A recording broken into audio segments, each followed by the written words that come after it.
Toujours fidèle au poste pour les revues des produits Station 9. La dernière que j'ai faite, c'était sur le projet numéro 9. Et sachez que j'ai parlé de leur projet suivant, donc les Shanghai Sticks, dans cette vidéo. Par contre, j'ai pas eu l'occasion de tester le projet numéro 11, la bête, qui, si je me trompe pas, était une collab avec David Maniz. Je vous renvoie donc vers sa vidéo où il en parle pour ceux qui voudraient une sérieuse revue et ainsi suivre tous les projets de Station 9. Nous, on va s'intéresser au projet numéro 12, dit l'Undercover, qui peut être considéré comme un couteau idéal pour les forces de l'ordre, les unités spéciales et les militaires, de par ses caractéristiques et sa taille. On est quand même sur un couteau assez balèze. Difficile donc de l'utiliser en EDC, particulièrement pour un citadin ou une personne qui va évoluer régulièrement en milieu urbain. On est clairement sur un couteau agressif et dans l'aspect et dans ses possibles utilisations. Donc on va éviter de se faire contrôler avec ou de le sortir publiquement. Après, bien sûr, tout dépend des lois en vigueur dans votre pays. L'Undercover est donc un couteau fixe en plate semelle de 22 cm. Vous pouvez le voir ici à côté du Scorpion, leur lame est quasi similaire, sauf que le Scorpion a un trou pour s'en servir comme d'une griffe, perdant de la longueur de tranchant, le destinant peut-être plus à un aspect martial, combat, et le rendant moins encombrant de par sa taille réduite qui est propre aux griffes, alors que l'Undercover sera plus efficace également dans toutes les autres tâches qu'une personne qui évolue dans les métiers opérationnels pourra rencontrer, tout en étant aussi adapté au combat que le Scorpion. Donc l'un sera plus apprécié pour la discrétion de port et le combat, et l'autre sera plus adapté aux utilisations opérationnelles car plus polyvalent.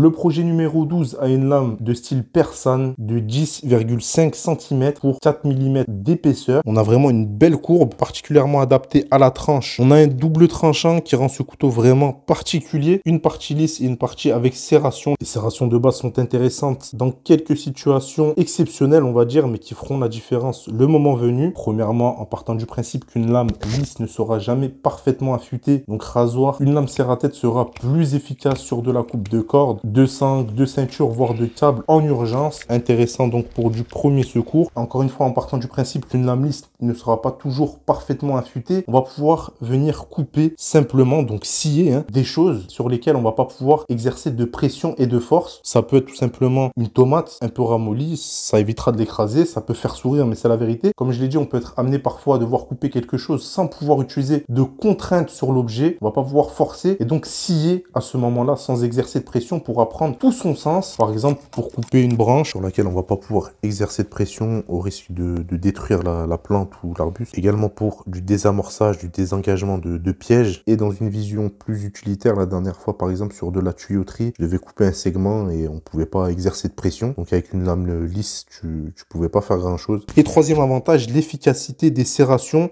On a beau bourriner avec, c'est vraiment très long pour perdre en efficacité. En dehors de ses intérêts pour les lames avec serration, l'objectif ici est de s'en servir pour les tâches ingrates afin de préserver le tranchant principal. Comme avec la plupart de leurs projets, on est sur un acier en VG10 qui permet d'avoir une bonne rétention du tranchant qui reste simple à reprendre. C'est un acier polyvalent, on va pas s'étaler, il a largement fait ses preuves. J'ai testé quasiment tous les couteaux de Station 9 et cet acier ne m'a jamais déçu. Et pour en finir avec la lame, on est sur une finition stonewash qui, je le répète souvent, évite les reflets. Ici, on va avoir un beau gris pour le pouce et là, pareil, un gros casse-goutte. Au niveau du manche, on est sur des plaquettes en G10 avec de la visserie Torx ajourée. Je vous laissera le choix d'y mettre une dragonne. Perso, j'aime bien en mettre sur des modèles un peu plus massifs comme ça. Je privilégie d'ailleurs la shock cord, ça permet de les garder en main et de sécuriser la prise lors de différentes tâches ardues. On va voir d'ailleurs différentes tests de coupe. Vous allez remarquer qu'on a une excellente prise en main grâce aux courbes, une prise en main sécurisée de par cette garde généreuse et cela peu importe le grip, que ce soit en simple ou en reverse, que vous choisissez un tranchant ou l'autre, le manche reste ergonomique, peu importe la prise. Et c'est là où je vous disais que pour de l'opérationnel, il est intéressant. On peut bourriner avec et se lancer dans des tâches fastidieuses sans se trouver gêné par la prise en main. Là où sur certains couteaux destinés au milieu tactique, on va avoir des modèles souvent plutôt orientés martial qui vont pas permettre de faire grand chose d'autre. Là, vous allez pouvoir venir à bout de quasi toutes les tâches qu'un Miliouf pourrait rencontrer sur le terrain. En termes de solidité, je me suis vraiment acharné sur une plaque balistique dans l'espoir de la perforer. Alors ça n'a pas fonctionné, ce qui est je pense normal, mais ça m'a permis de vous confirmer sa solidité, notamment au niveau de la pointe. Il est tombé plusieurs fois sur du dur et rien ne s'est cassé. Donc comme pour le reste des couteaux de Station 9, c'est du solide, c'est du robuste. Vol West, il fait des tests sur Instagram avec ses couteaux et je l'ai vu perforer une casserole avec ce modèle mais simplement et le couteau il n'a pas bougé. En tout cas, on a avec l'Undercover un excellent pouvoir de perforation, deux tranchants très efficaces. Les serrations sont très acérées bien entendu, ça rend ce modèle particulièrement efficace pour le combat. Les avantages du double tranchant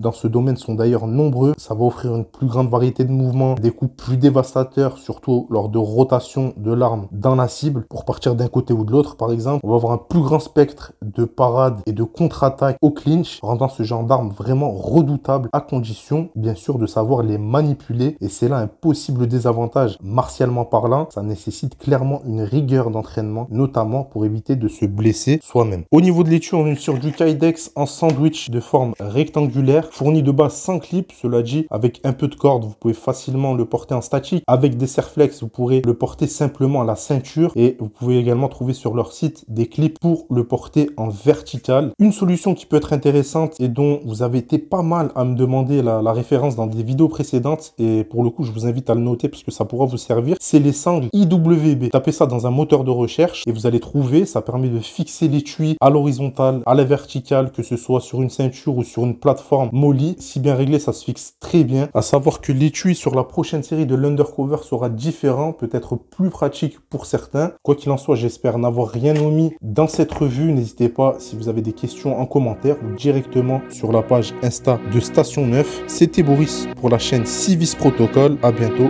Ciao.